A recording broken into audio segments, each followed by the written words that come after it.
In the game of basketball, a great offense is everything. Or so we thought, until Tom Thibodeau. Imagine a coach so obsessed with defense that he's willing to go to extremes. Armed with no flashy offensive players, no fast breaks, just pure unrelenting pressure on the other team. Getting on its feet, 5 seconds, Anthony fires the three. Bang! That's Tom Thibodeau. He didn't just change the game, he rewrote the rulebook. While most coaches were scrambling to rack up points, Thibodeau built a career on stopping them. He's the mastermind who turned a defensive philosophy into a winning formula. In this video, we'll be diving into one of the most fascinating, intense, and of course, misunderstood coaches that ever graced the NBA, Tom Thibodeau. Tom is known for his defensive philosophy, but did you know how he changed the game? Thibodeau's story, just like other coaches who changed the game, are marked by something: an insane type of work ethic and determination. His ability to make up his mind and stick to his philosophy is perhaps one of the most admirable traits he displayed during his time as a coach. He was willing to stick to a philosophy that many coaches and fans thought was outdated. But here's the thing, his defense over offense philosophy actually works, and I'll show you how. Tom wasn't just handed a job in the NBA, he earned it. Born and raised in New Britain, Connecticut, Tom wasn't what anyone would call an extremely talented player at basketball, at least not one that would catch your eye, like most superstars do. He was something different. Straight out of high school, he played college basketball at Salem State University, where his passion for the sport and his philosophy would start to show. It wasn't his exceptional skills that made him noticeable. It was his idea, his mind for the game. He would have these insane ideas as to how the game should be played that right after college, he jumped into the coaching ranks, starting off as an assistant coach.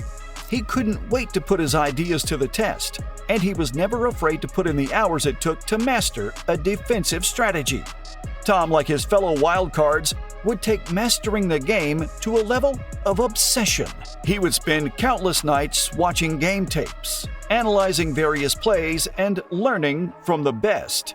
His obsession was understanding every detail of the game, and he was committed to it. He made it his life's work to understand defense, and this would set him on his career path to success. Tom did not believe in shortcuts. Early in his career, he worked with the Boston Celtics under Jeff Van Gundy, the head coach at the time, who had a crucial part in shaping his defensive philosophy.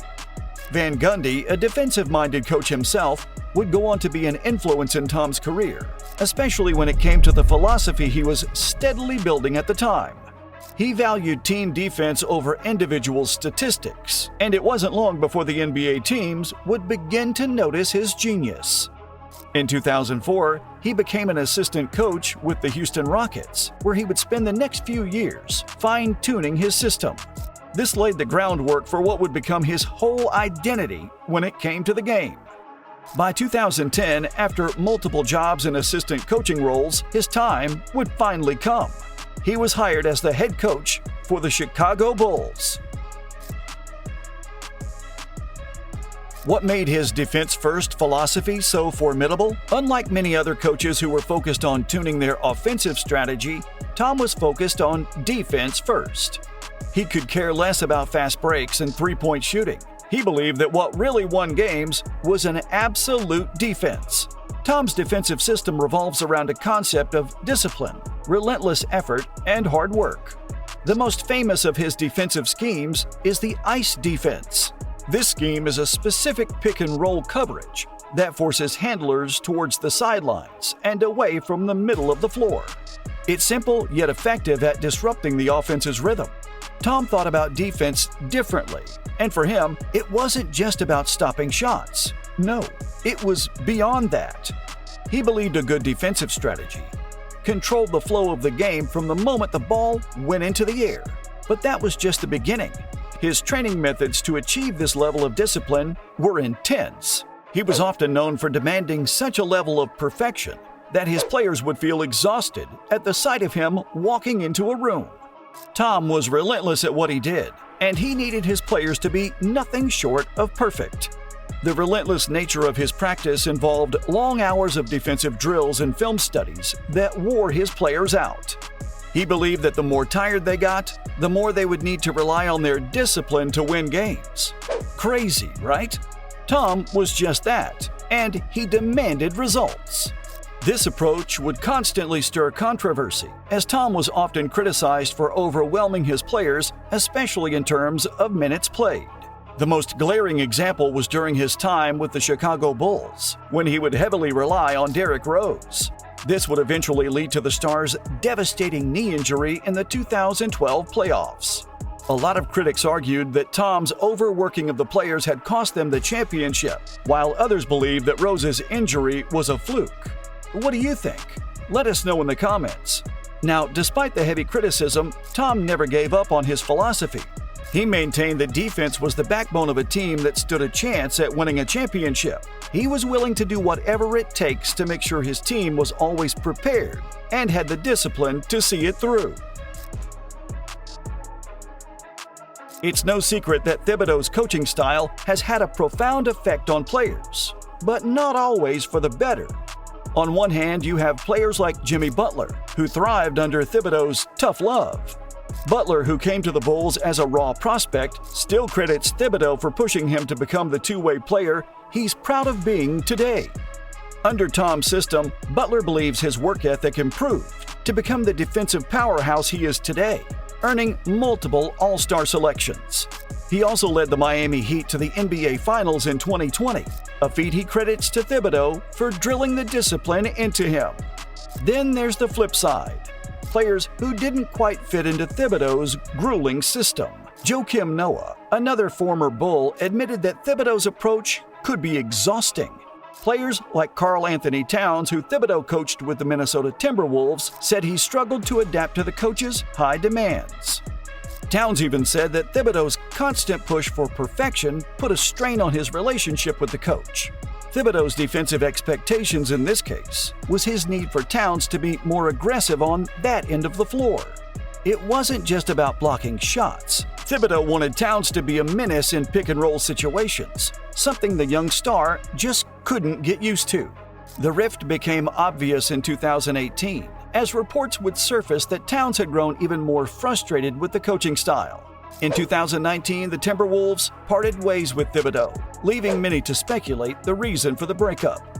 Many believe Towns' defensive limitations and Thibodeau's inability to adapt his star players' strengths had become a problem they couldn't solve. Kirk Hinrich, a veteran guard for the Chicago Bulls, also had a rocky relationship with Thibodeau. Hinrich, known for his gritty defending, was a valuable piece of Thibodeau's system, but he often found himself caught in the crossfire of Thibodeau's relentless demand for perfection. In particular, Thibodeau's preference for using a tight rotation of players meant that Hinrich, despite his defensive prowess, often found himself playing limited minutes, even in critical situations. This would eventually lead to some frustrations and outbursts, especially as the Bulls were struggling with injuries at the time. He would often make subtle critiques of the coach's system, often saying his emphasis on defense could be overwhelming, causing a growing tension in their locker room. Hinrich, much like other players, was forced to try and balance Tom's rigid style with his own experience and knowledge of the game.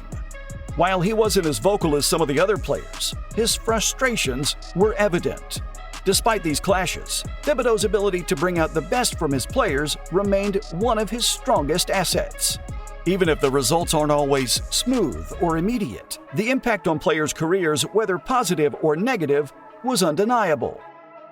I'm making an initiative for more subscribers. If you enjoy the content you're seeing, subscribe and comment "I subbed" for a chance to be mentioned in our next video. Thibodeau's defensive impact went beyond just talk. It reflected in the stats. During his first year as the head coach for the Chicago Bulls, he successfully turned a team who had previously finished 12th in defensive efficiency the year before into one of the top-ranked defensive teams in the league, a feat that could have only come as a result of intense hard work and discipline. The Bulls allowed just 91.3 points per game, and finished with a defensive rating of 98.4, the best in the league. His impact wasn't only limited to the Chicago Bulls. Fast forward to his time with the New York Knicks. He would go on to lead them to becoming the fourth best defensive rating in the NBA during the 2020-2021 season. Even though they didn't have a particularly impressive offense, they finished fourth in the Eastern Conference, showing the importance of defense even in the modern NBA. Despite the defensive strategy, Thibodeau's teams consistently ranked in the top 5 for opponent field goal percentage and points allowed. His ability to mold defenses around individual players' strengths is one of the reasons why his reputation as a defensive mastermind has remained unchallenged so far. Although Thibodeau is yet to win an NBA championship, his influence on the game is unquestionable. His time with the Chicago Bulls was very instrumental in putting him on the map in the early 2010s, shaping them into a tough, physical, and well-disciplined team during his time. It was this formula that made them formidable contenders in the Eastern Conference, even though they never won a title. But we're not talking about titles here. We're talking about how one man created a philosophy around ultimate defense. Tom's ability to win with his philosophy in hand was displayed when he led the Knicks to the playoffs in 2021. A squad that didn't have the best offense, but with Tom's defensive strategy, would fight their hardest in the postseason. Tom proved that a commitment to defense could still be the backbone of a successful team in a league that prioritized offensive games and three-point shooting. Tom Thibodeau may be known for his grueling practices. His approach may be controversial, but it has stood the test of time. In a world obsessed with offense, Thibodeau's defense-first philosophy offers a powerful counterpoint, one that proves sometimes you don't need to score the most points to win. You just need to stop the other team from scoring more. Despite his high-profile career, he avoids social media entirely, focusing solely on coaching. While Thibodeau was once engaged during his college years, he never married. This decision remains a mystery, as he rarely comments on his personal life publicly. So next time you hear someone say, "Defense doesn't win championships," just remember Tom Thibodeau and how, against all odds, he rewrote the rulebook of the game. Don't forget to like, subscribe, and let us know in the comments, who should we talk about next? Until next time.